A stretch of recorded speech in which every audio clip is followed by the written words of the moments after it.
Good morning and welcome to BTV, where we cover news for the students by the students. I'm Jenna Velasquez. And I'm Donovan Minchala, here with Becton's January monthly news report. Happy New Year, everyone.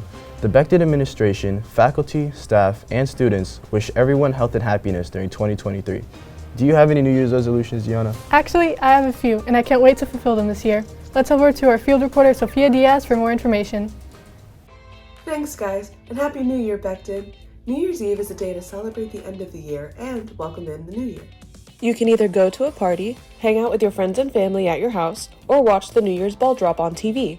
You can also make New Year's resolutions to follow for the new year.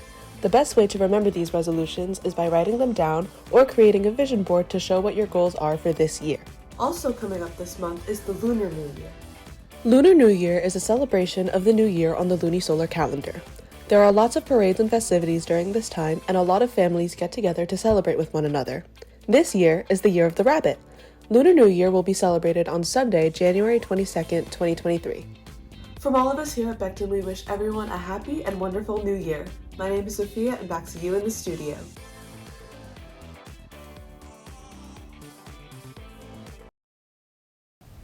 Thanks, Sophia, and Happy New Year to everyone who celebrates Lunar New Year. To end December, Becton went out with a bang at our holiday pep rally. To start, 2 of Becton's faculty members were chosen for Educational Service Professional of the Year and Teacher of the Year. We also found who was nominated for Mr. and Miss Wildcat. Let's head over to Hayden Sanchez for more information. This December's pep rally was surely one we would never forget. Starting off with our Teacher of the Year going to Mr. Mascione. Congratulations to him. We also learned that Educational Service Professional went to Miss O'Neill. And we finally learned who our Mr. and Mrs. Wildcat were, Tino Ragazzino and Sean Spadavecchia. Congratulations to both. My name's Hayden Sanchez, and back to you guys in the studio. Well, Wildcats, Becton is bringing back a tradition that has not been seen since COVID. That's right. Becton's best debaters will be going against other schools in classrooms. Let's head over to field reporter Peter Schumann for more information on these ongoing arguments. That's right, folks. Becton's annual debate is back. Before our 3-day weekend, Becton hosted several schools to compete in 4 rounds of debate all day throughout classrooms, with BCA coming out on top. Congratulations to everyone who participated.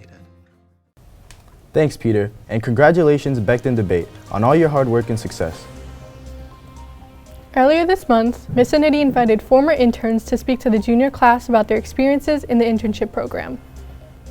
Some students spoke about working in a physical therapy office, vet office, working with real estate agents, and even our former BTV intern, Giancarlo, spoke about learning time management and meeting deadlines in the TV production. Well, you certainly learned a lot this year too, about meeting deadlines and working together to put a successful news production together each month. I can certainly see how all of our high school experience will help us in the next chapter of our lives. You know, just last week, we had some former Becton seniors return to speak to our senior class. That's right. About 10 seniors from last year returned to Becton and shared information about what to expect in college. Students answered questions about dorming, changing majors, and finding the right path to fit you and your passions. This January 16th, Becton students have the day off as our country reflects on the values and importance of Martin Luther King Jr. We can take a look back at the empowering and barrier-breaking achievements King had accomplished during his fulfilled life. The impact Martin Luther King left on each community throughout the world has been sensational. He inspires and reminds us that we should all work together in unison, accept each other regardless of our differences, and come together as a nation. Thank you, Martin Luther King Jr., for your contributions in the fight of equality in our country. Now let's head over to Brendan Nielsen for this month's weather report.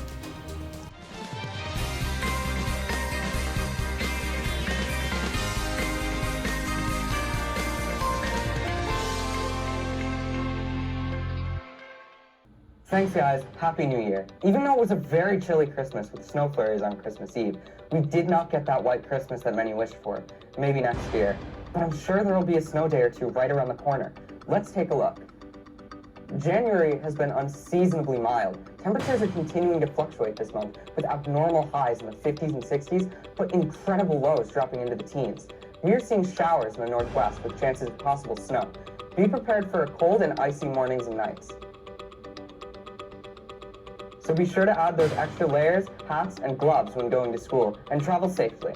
I'm Brendan Nielsen, and back to you in the studio. Now it's time to showcase this month's teacher feature and student of the month, Daniela Fergola.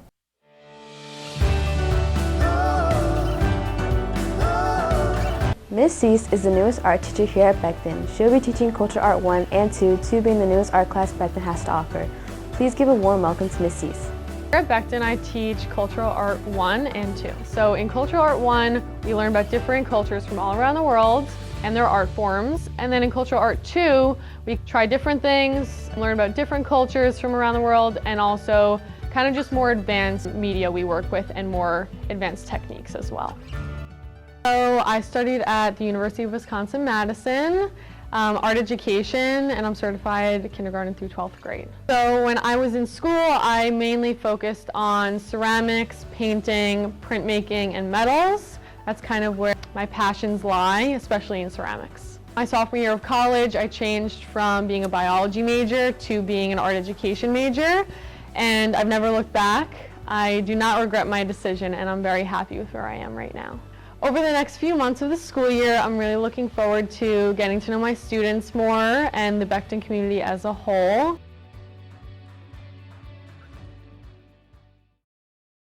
My name's Daniela Fergola, and I'm proud to say that I'm January Student of the Month.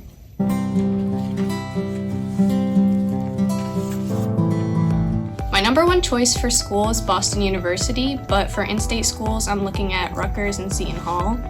I'm going to major in English and then go to law school after. And after that, I hope to stay in the Boston area and work as a lawyer. I really enjoy reading. I've always read since I was a child.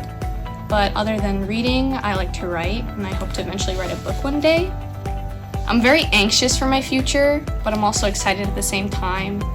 The unknown is very scary to me, but just because it's the unknown, I shouldn't be that scared because I can control my future. National Honor Society has been the most memorable for me just because of all the people I got close to through the years. I've made so many friendships and done so many events with them that they're basically my family now.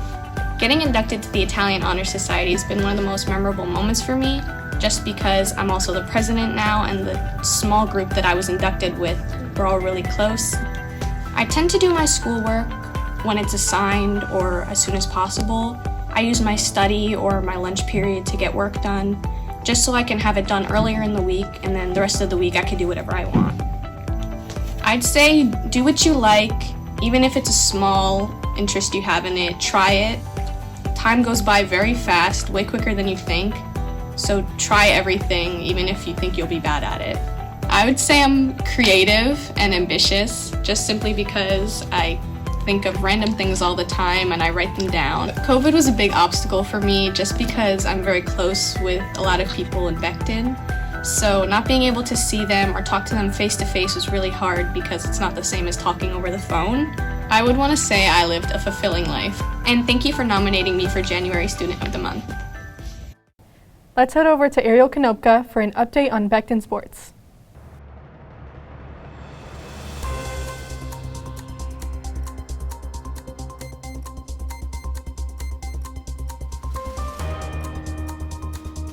Well, this year's winter sports season is off to a great start. Becton's bowling team is striking forward in the competitive scene. The team has achieved several wins and progresses fast as they hit the middle of the season. Becton's wrestling team has had success in many different tournaments with Louis Solomon, Jordan Stallone, and Elijah Bell working hard to win for the Becton team. And congratulations to Grace Riley for making top 5 in the 120 for the girls in New Jersey. The Becton winter track team is snowing over the competition, with at least one member of the team medaling at different varsity events. They are so excited to be back and better than ever and bringing the Becton Wildcat name out to the North Jersey track and field community. The girls basketball team has had huge success this season. With their 5-3 record, Katie Reiner and Gracie Taylor have led their team to victory, making them a force to be reckoned with. The boys basketball team has been doing well, with their last few wins against Waldwick at the Herb Cohen Holiday Tournament in Wallington. The team will continue to push forward as the season progresses. Good luck to all the winter sports on the rest of their seasons. I'm Ariel Konopka, back to you in the studio. Speaking of the new year, if you want your 2023 year to be memorable and unforgettable, then don't forget to buy a yearbook. Starting February 25th, the price will increase from $85 to $100. If you're interested in having your own page, recognition ads can be purchased. Please see the Yearbook Google Classroom page or Mr. Machione and Ms. Sambrino for further details. This upcoming February, the National Honor Society will be collecting cartoon Band-Aids for the Tomorrow's Children's Fund. These donations will go to children who have ongoing IV treatment and daily injections. It's a small way to bring a little ease to a child's day. Well, Becton, that's going to do it for this month's news report. Don't forget to save up for those Valentine's cards next month. I'm Donovan Minchala. And I'm Gianna Velasquez. Tune in next time, Becton, and have a jubilous January.